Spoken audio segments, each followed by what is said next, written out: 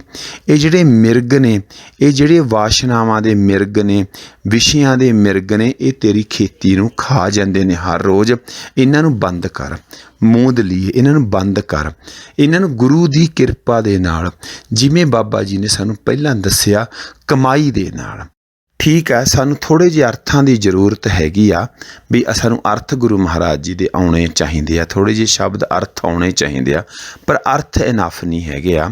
ਮੂੰਦ ਲੀਏ, ਹੁਣ ਮੂੰਦ ਕਦੋਂ ਮੁੰਦੇਗਾ ਦਰਵਾਜ਼ਿਆਂ ਨੂੰ, ਕਦੋਂ ਮੁੰਦੇਗਾ? ਮੂੰਦ ਲੀਏ, ਉਹਨੇ ਮੂੰਦ ਲੀਏ, ਬੰਦ ਕਰ ਲਏ ਦਰਵਾਜ਼ੇ। ਕਦੋਂ ਬੰਦ ਕਰ ਲਏ? ਜਦੋਂ ਜੋਗ ਪ੍ਰਾਪਤ ਗਣਿਆ, ਉਹਨੂੰ ਪਤਾ ਲੱਗ ਗਿਆ ਕਿ ਮੇਰਾ ਨੁਕਸਾਨ ਹੁੰਦਾ। ਪਰ ਨੁਕਸਾਨ ਕਦੋਂ ਪਤਾ ਲੱਗੇਗਾ?